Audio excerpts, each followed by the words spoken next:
கிரீக்கர் 2024ல தந்தியோன் YouTube சேனல்ல தமிழ் டப்புல வெளிவந்த ஒரு action comedy movie. Michael dance இந்த படத்தை டைரக்ட் பண்ணிருக்காங்க. ரேனா ஆண்ட்ரியா மற்றும் படத்தை நடிச்சிருக்காங்க. படத்துடைய கதையை பார்த்துடலாம். படத்துல 2 ஹீரோயின்கள். இவங்க 2 பேரும் ஜாலியா ஒரு பயங்கரமான பகுதிக்கு ட்ரிப் போறாங்க. அப்படியே கார்ல ட்ரிப் போயிட்டு இருக்காங்க. அவங்க ஒரு மலைப்பிரதேச பகுதியில் ட்ரிப் போயிட்டு இருக்காங்க.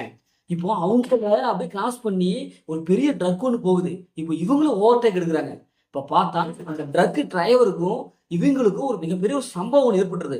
இதனால அந்த ட்ரக் டிரைவர் ட்ரக்குனாலேயே அவங்கள துரத்துறாங்க. இவங்களும் அவங்க கிட்ட அதை தப்பிக்கான பயங்கர முயற்சி பண்றாங்க. இப்போ இறுதியில அந்த ட்ரக் டிரைவருக்கும் இவங்களுக்கு என்ன அப்படி சம்பவம், அந்த சம்பவம் என்ன, இப்போ ட்ரக் டிரைவர் இருந்து எப்படி தப்பிச்சாங்களா இல்லையா, இறுதியில என்னாச்சு அப்படிங்கிறதா இந்த படத்துடைய ஆன்லைன். இப்போ இந்த படத்துடைய பாசிட்டிவ் பார்த்தாவே படத்தில் நடிச்சிருந்த 2 பேரும் சூப்பராக பர்ஃபார்ம் பண்ணியிருக்காங்க. 2 கேரக்டரும் ஓரளவுக்கு நல்லா எழுதி எடுத்துருக்காங்க. ஃபர்ஸ்ட் ஹாஃப் வந்து கடைசி வரைக்கும் இவங்க ட்ரக் டிரைவர் கிட்ட என்னடா இப்படிலாம் பண்ணிட்டாங்களே, இவங்க தப்பிப்பாங்களா மாட்டாங்களா அப்படிங்கிற ஒரு உணர்வை நமக்குள்ள ஏற்படுத்துறாங்க.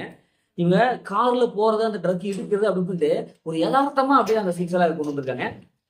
படத்துல தமிழ் டபுள்யூஎஸ் ஒவ்வொரு கேரக்டருக்கு தகுந்த தமிழ் டபுள்யூஎஸ் செம்மையா கொடுத்துருக்காங்க. அதே மாதிரி படத்தோட கிளைமேக்ஸ் ஒரு நாள் ரசிக்கும்படியே இருக்குது. இது 2 பேரும் அந்த ஆக்டிங் பர்ஃபார்மன்ஸ் எல்லாம் பார்த்து கியூட்டா ரொம்ப அழகா சூப்பரா பர்ஃபார்ம் பண்ணிருக்காங்க. ஸ்கிரீன்ல ஒரு காமெடி கொடுத்துருக்காங்க. இவங்க என்ன பண்ற அந்த கியூட்டான காமெடியில ஒரு ரசிக்க வைக்குது. மியூசிக் படத்துக்கு என்ன தேவையோ அதை கொடுத்துருக்காங்க. அதே மாதிரி சினிமோகிராஃபிக் ஒரு சூப்பரான ஒரு விஷயம் கொடுத்துருக்காங்க. இப்போ இந்த படத்தோடைய மைனஸ் பார்த்தாவே ஸ்கிரீன்ல தான், செகண்ட் ஹாஃப் ஸ்கிரீன்ல தான். ஏன்னா ஃபர்ஸ்ட் ஹாஃப் ஓரளவுக்கு இருந்தது, செகண்ட் ஹாஃப் ரொம்ப சுத்தமா சொதப்பிட்டாங்க. படத்துல 3 கேரக்டர் தான், அந்த 3 கேரக்டரும் சுவாரஸ்யமா கொடுக்கணும். ஆனா இல்ல, படம் பார்த்து போர் அடிக்குது. நிறைய சீன்ஸ் பிடிக்டபிளா இருக்கு, லேக்கிங்கா இருக்கு. அது கிளைமேக்ஸ் வரை போக என்னடா இது, நீ 3 தானே வராங்க அப்படிங்கிறத இருக்குது. எந்த விதமான ட்விஸ்ட் இல்ல.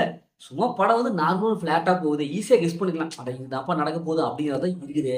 இன்னும் கொஞ்சம் அதை தவிர்த்துட்டு ஒரு சூப்பரான ஒரு சீன்ஸ், நல்லா ரசிக்கிறபடியான ஒரு சீன்ஸ் எல்லாம் வச்சிருக்கலாம். ஆனா இவங்க வைக்க தவறிட்டாங்க. மற்றபடி இந்த படத்துல பெரிய மைனஸ்ல எதுவுமே இல்ல. இந்த படத்தை ஃபேமிலி பார்க்கலாம், கண்டிப்பா ஃபேமிலி பார்க்கலாம்.